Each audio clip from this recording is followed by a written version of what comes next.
Bien, nos vamos a la conversación de esta mañana. Comienza Voces del Poder aquí en CNN Chile Radio. Invitamos a nuestros panelistas a analizar la contingencia. Estamos junto a Javier Altamirano, director ejecutivo del Instituto Igualdad. ¿Cómo estás, Javier? Bien, bien, muchas gracias. Gracias por estar con nosotros. Y Michael Conver, director ejecutivo del Instituto Libertad. ¿Cómo estás, Michael? Muy bien, muchas gracias. Está libertad e igualdad juntos. Miren, Falta la fraternidad. la fraternidad, ¿dónde está? Bueno, la vamos a generar aquí en la conversación. Hay que construirla, la vamos a construir. Será nuestro granito de arena a este proceso. Gracias por estar acá.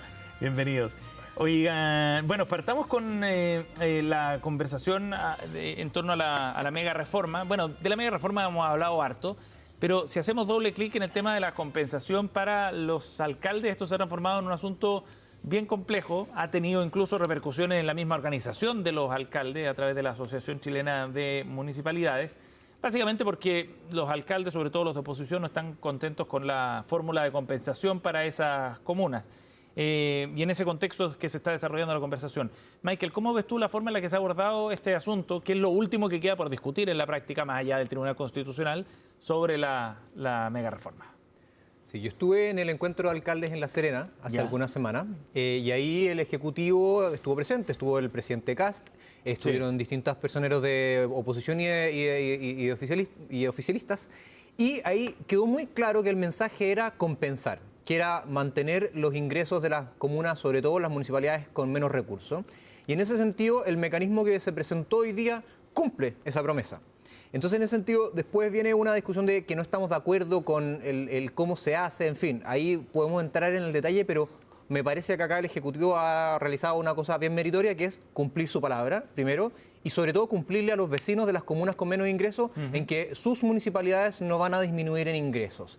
Y esto acompañado de que también se cumple otra promesa, por así decirlo, que era una propuesta de campaña y que también atiende al público de las personas mayores que van a dejar de pagar contribución. Entonces, el Ejecutivo acá está lanzándose, por así decirlo, a cumplir promesas, a cumplir su palabra y a también hacer justo con las personas que hoy día está tratando de atender, los adultos mayores por el lado de la exención y también con los municipios con menos ingresos que hoy día, en vez de verse recortados, van a verse compensados. Lamentablemente yo creo que ahí se ha sobrepolitizado y puede ser por ambas partes y acá lo podemos conversar, pero sin duda que acá hay que reconocer que el Ejecutivo ha cumplido su palabra y se ha puesto también del lado de las municipalidades más pequeñas sin que pierdan ningún peso en la propuesta. Javier, ¿cómo tú ves esto? A ver, yo veo primero que el Ejecutivo está teniendo una mala costumbre de crear problemas donde no los hay. Recordemos el inicio de esto. Si bien es una discusión que se planteó en campaña, yo creo que no le quedó muy clara a la ciudadanía porque nunca fue muy explícito a quién se iba a beneficiar y quién iba a asumir el costo de ese beneficio. Porque esto es un beneficio, estás dejando de pagar impuestos y estamos hablando de un número de personas, de propietarios mayores de 65 años, que es muy acotado. Aproximadamente de 1.5 millones, estamos hablando de 300.000, un poco menos. Es una discusión que merece ser dada con tranquilidad y en serio, y lamentablemente, como viene metida entre medio de un gran paquete llamado mega reforma de reconstrucción, que de reconstrucción tiene poco, tenemos esta confusión, y yo creo que es un gobierno que se ha instalado desde promesas que poco a poco van develando políticas regresivas, y sobre todo que genera mucha incertidumbre. Yo creo que toda esta discusión es innecesaria, en la medida que los municipios cumplen una labor esencial en seguridad, en aseo, pero también en darle un mínimo de dignidad a los vecinos que muchas veces no acceden a todas las políticas sociales del Estado central. Y estamos en este problema, estamos en un país que se ha ido paralizando porque el gobierno se dedica a instalar una incertidumbre. Y por tanto, lo que se discute actualmente, que estamos todos un poquito cansados de hablar de la compensación, es dado que muchos alcaldes, en gran parte de nuestro sector, se han organizado para hacer ver que esto tiene un daño a la arca de los municipios, y ese daño más encima, que pasó a llamarse la compensación, la salida que ha ofrecido el gobierno después de mucho tiempo de pugna, no nos convence, porque finalmente, si bien se restituye el fondo común municipal, que me parece espectacular, y eso es parte de un buen trabajo de la oposición, que muchas veces se nos dice que no hacemos nada, allá hay un logro. Pero después, esta discusión respecto de cómo un vecino pobre que con su boleta del PAN está financiando la recuperación de recursos de las Condes, la dehesa, me parece que es una discusión que se llama regresiva, que en nuestro debate nacional tiene que explicitarse y decir claramente quiénes están a favor de eso y quiénes no estamos a favor de eso. Nos parece que finalmente pero estamos... ¿Esas posiciones están claras o no? Sí, pero por eso digo que estamos un poquito en el cierre del debate, y a mi entender un debate que se origina desde un problema que nadie pidió, y eso lo estamos viendo bastante constantemente en este gobierno. Se instalan discusiones con forceps, no se generan las condiciones para crear acuerdos y finalmente tenemos incertidumbre. Y eso es lo que la gente está viendo. Bueno, ¿qué está pasando? ¿Voy a tener o no el camión de la basura? Estoy caricaturizando, pero nunca tanto. Cuando tienes comunas con tan poco ingreso, cada peso vale mucho. Por lo tanto, estamos instalando incertidumbre y un país que lo que menos quiere en este momento es incertidumbre. Michael, ¿tú cómo ves la forma en la que el gobierno ha tratado de resolver este problema? O sea, esta fórmula, que es finalmente lo que están cuestionando los alcaldes de oposición y la oposición en su conjunto. ¿No es efectivamente una mala fórmula y regresiva, como la califica Javier también? Vamos a partir tal vez por algunos acuerdos. La fórmula llegó un tanto tarde y obviamente eso es importante decirlo en el sentido de que esto podría haberse conversado incluso dentro de esta misma mega reforma. Yo ahí se entiende que esto es un paquete con varios frentes. ¿Podría haber llegado antes? ¿Podría haberse presentado con más claridad? ¿Las conversaciones podrían haber fluido más? Sí, es un hecho constatado de que efectivamente esto llegó un tanto más tarde, entonces eso obviamente genera una incerteza que siempre las hay en los proyectos de ley, pero acá se estiró un poco más de la cuenta. Eso, pero más allá de ese punto, que me parece que es un tema técnico que podría resolverse para más adelante, para una mejor gestión política y técnica, me parece que hoy día hay un instrumento de compensación donde el Fondo Común Municipal finalmente se mantiene y los municipios no van a ver afectadas sus arcas fiscales. Entonces, en ese sentido, entiendo lo que dice Javier, de que hubo un proceso intermedio en el cual hubo incertezas. Es un hecho, lo estoy confirmando yo también, al menos desde mi visión, pero hoy día con la propuesta eso ya se suple y se resuelve. Entonces, me parece que eso ya podría empezar a mirarse hacia el futuro. Así lo han reconocido distintos alcaldes que finalmente reconocen con agradecimiento que sus ingresos, que efectivamente no sobran, y ahí yo soy crítico de repente de las críticas que se levantan un tanto livianamente con el municipalismo.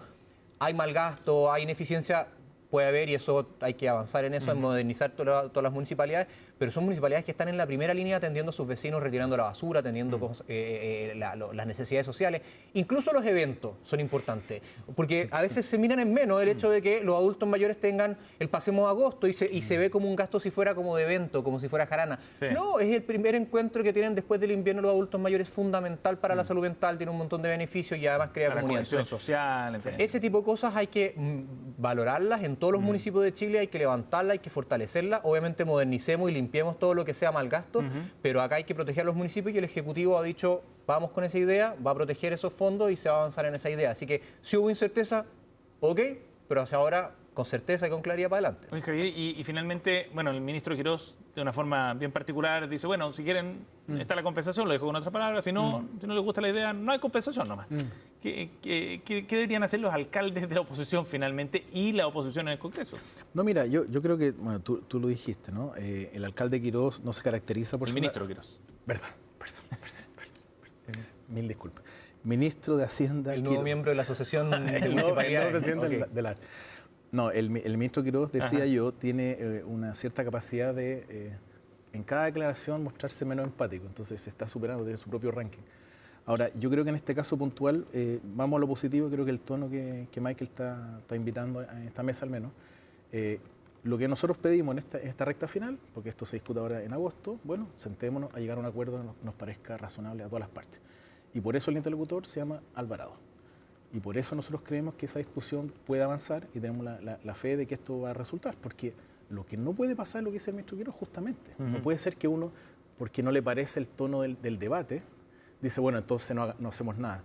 Tú estás gobernando para todos los chilenos y chilenas. No estás gobernando solamente para tus amigos, tus ex empleadores. Estás gobernando para todo Chile. Eso es asumir responsabilidades de Estado. Eso es representar con mucho honor un cargo público. Eso es el honor que tú tienes de servirle a todos los chilenos, los vecinos de las comunas llamadas de izquierda. Muchos votaron por Kast. Entonces, no se trata de votantes, se trata de personas que necesitan tener soluciones a sus problemas cotidianos y el municipio, estamos todos de acuerdo, que cumple esa función. Más allá de este temporal que va a pasar, como todos los temporales, yo espero que la clase política pueda tener la responsabilidad de sentarse y ver un poco el tono que decía Michael de la discusión más de fondo. Rentas municipales es una discusión que está pendiente y también, ¿por qué no decirlo?, veamos la forma de que le aseguremos que cada peso destinado a la gestión municipal sea usado correctamente.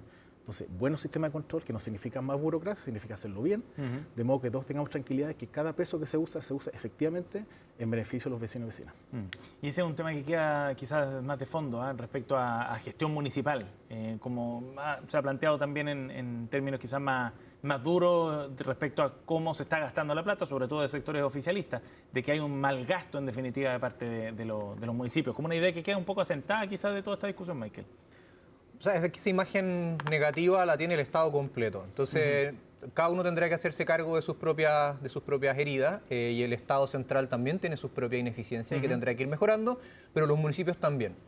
Pero, y esto yo lo he planteado también en los espacios oficialistas, por así decirlo, en las conversaciones que a uno le ha tocado, es que eso no puede avanzar en una mirada en que mire en menos la acción municipal. Entonces, por eso creo que ese es un tono y que hay que proponer para avanzar en el sentido de los alcaldes hoy día cumplen funciones fundamentales. Veamos el caso de La Serena, de Coquimbo, la alcaldesa Daniela, el alcalde, cómo han estado en la primera línea enfrentando. Bueno, eso cuesta plata, en el sentido de que hay equipos desplegados, hay insumos desplegados. Para eso hay que enfocar entonces cómo podemos atender de mejor manera a nuestros vecinos.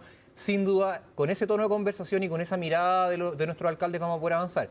Y esperemos de que los alcaldes también puedan proponer lo suyo para bajar los gastos, para poder modernizar, para poder hacer más expeditos, bajar también los operadores políticos dentro de las municipalidades. Esas son cosas que hay que avanzar en todos los lugares de Chile. Estamos junto a Michael Comber y Javier Altamirano aquí en CNN Chile Radio, nuestro espacio Voces del Poder. Nos vamos a ir a una pausa y volvemos de inmediato con más aquí en CNN Chile.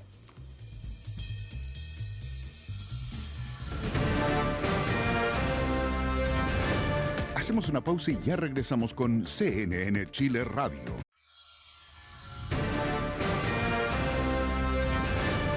Estamos de regreso en CNN Chile Radio. AM.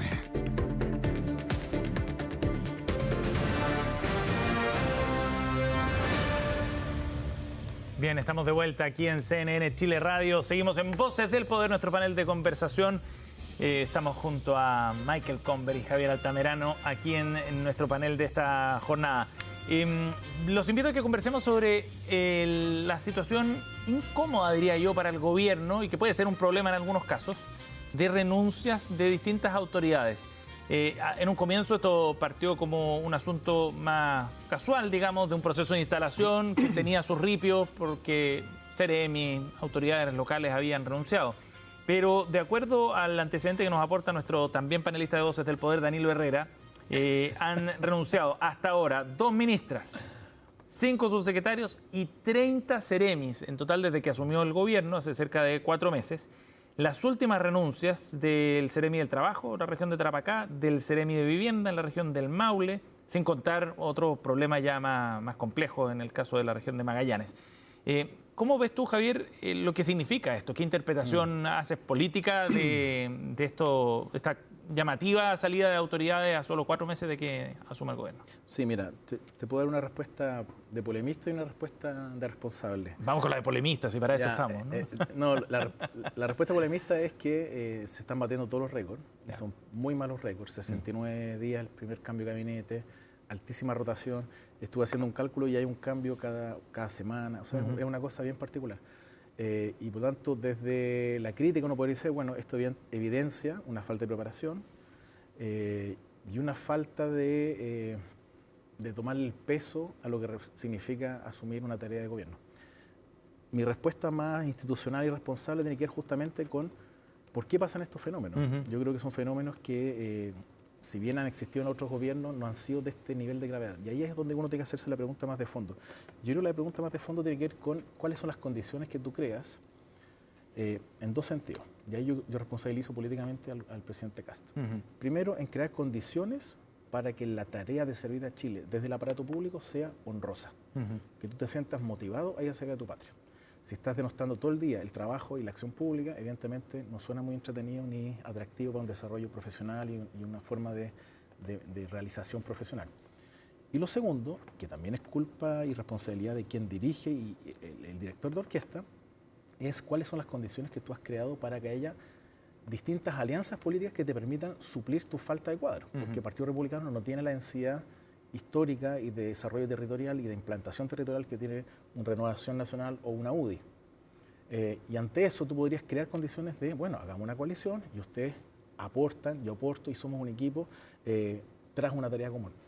Ambas cosas creo que recaen en la figura de quien diseñó esto, que es el presidente de la República. Entiendo que él es el que diseña estas cosas. Por lo tanto, yo creo que hay un síntoma de varias cosas que a mi entender son criticables políticamente, pero sobre todo que, como decía en la primera intervención, hay una cierta tónica, una cierta forma de abordar la tarea de gobernar que me parece que está trayendo bastantes problemas a Chile. Michael. Voy a partir nivelando para abajo, pero vamos a salir de esto en mi comentario. Veamos. ¿En qué sentido? En los datos al menos que yo tengo, en los primeros 100 días del gobierno de Boric, del expresidente Boric, salieron 31 seremis. Ya. Y en el segundo gobierno de Sebastián Piñera salieron en un tiempo parecido alrededor de 26 seremis.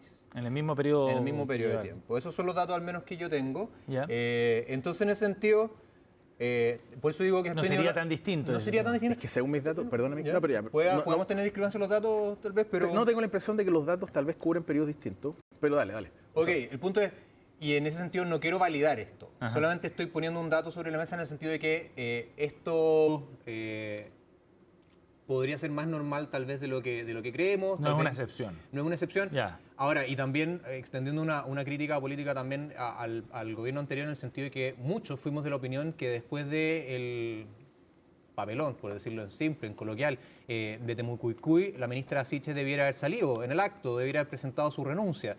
No era posible que siguiera como ministra.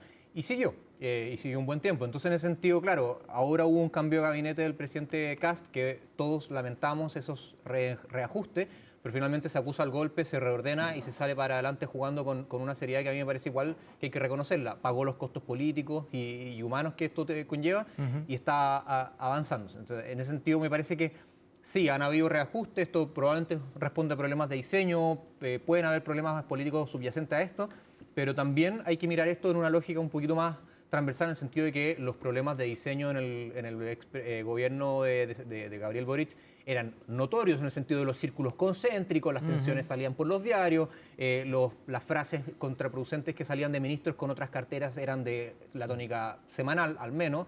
Entonces, en ese sentido, no estoy diciendo que esto esté bien, al revés, subamos el nivel, pero comprendamos de que esto es un fenómeno que lamentablemente está instalado en distintos sectores. Pero en el caso de este gobierno en particular, ¿tú crees que hay un problema también de diseño, como plantea Javier? Sin duda, ¿Sí? y creo que lo ha reconocido el propio presidente al hacer los reajustes de gabinete. O sea, no estoy interpretando mucho más allá de eso. Un presidente que hace un cambio de gabinete es decir, vamos a reajustar el diseño. Si no hay una declaración más fáctica que esa, me parece que estamos equivocados en entender las intenciones de un presidente que realiza esa acción, que es muy dura. Javier. Nada más que agregar, su señoría. Oye, y a propósito de la entrevista de Mara Cedini, que revela de alguna manera cómo el gobierno veía todo el establecimiento de la instalación más bien del gobierno, la conformación de los equipos, esto de ser un gobierno fome, con ministros fome, en fin, que lo que trasluce de esa entrevista que da la ex vocera de gobierno, ¿lo vinculan de alguna manera con esto, con este proceso también? Porque el diseño original da la impresión de que margina bastante a los partidos en algunas tomas de decisiones, los partidos resienten eso, le reclaman a Mara Cedini porque no le instalan a un par de personas en determinados cargos. ¿Se puede estar reflejando eso en la salida de algunos seremi, en una estructura que quizás es débil políticamente? Yo distinguiría dos cosas. Primero, al igual que en los divorcios, uno escucha una versión y se queda con una imagen y yo sinceramente no estoy interesado en conocer ninguna de las dos versiones. Ya ocurrió y lo que le interesa a Chile es que el gobierno trabaje para Chile. Después los cagüines y la estridencia, dejémoslos para otros espacios que gracias a Dios no son CNN. Pero yendo al fondo, yo creo que, y lo conversamos alguna vez en este mismo espacio, el problema del gabinete 1 del presidente Kast es que era un gabinete que intentaba gobernar sin partidos políticos y por tanto tenía este potencial derrotero que se confirmó y tiene un segundo derrotero que es el personalismo que se puede ir agudizando en el tiempo.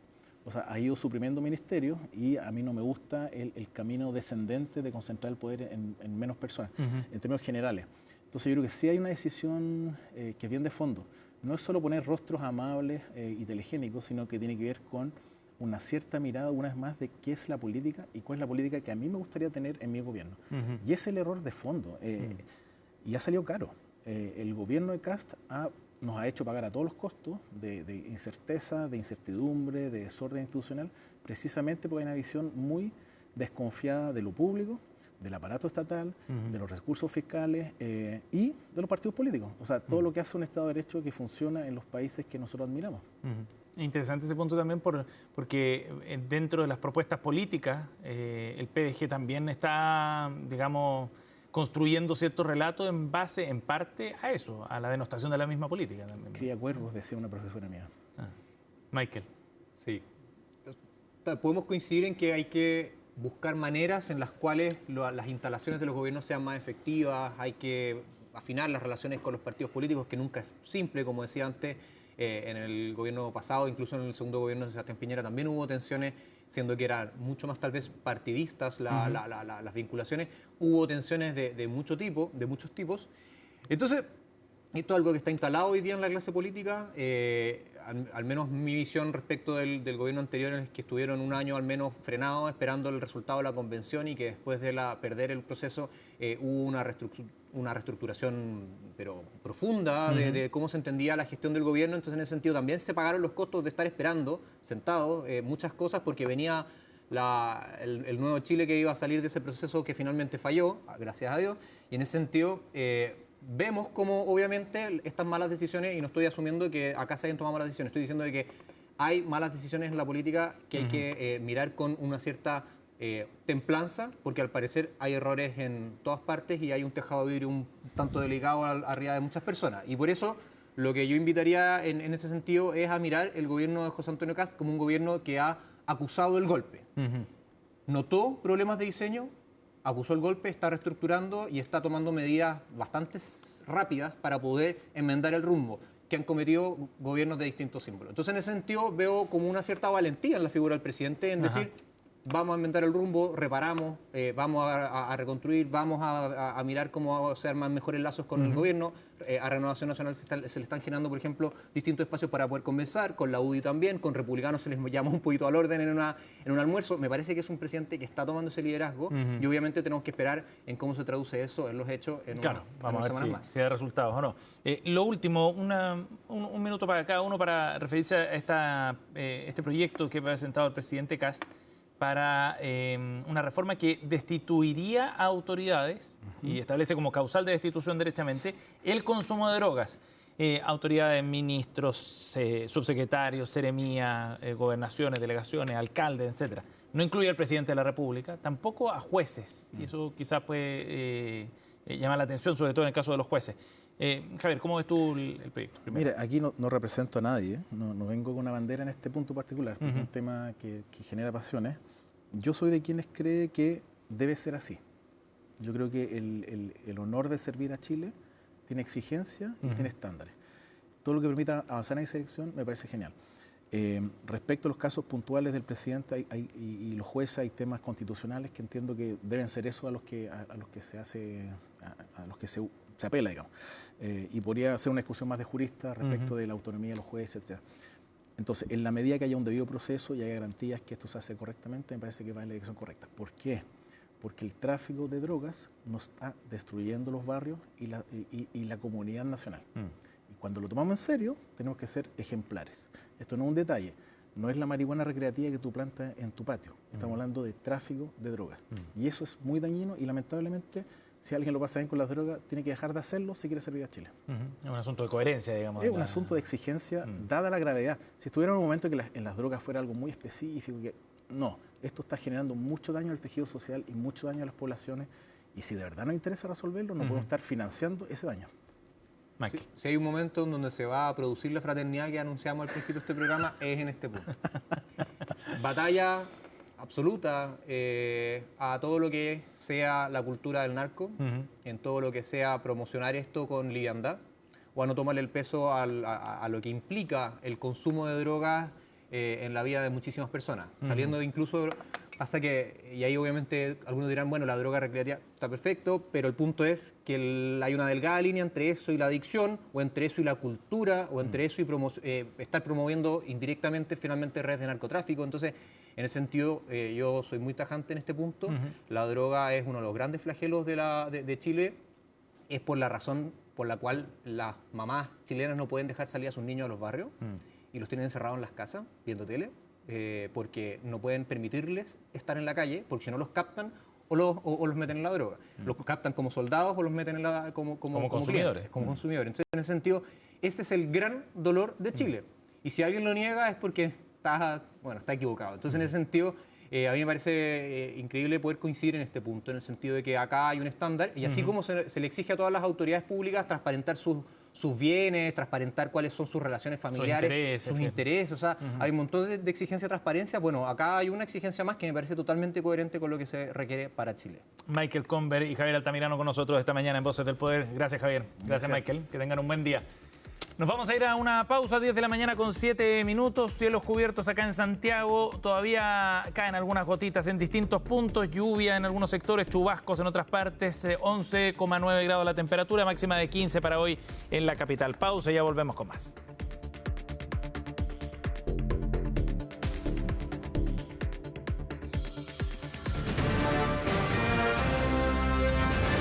Hacemos una pausa y ya regresamos con CNN Chile Radio.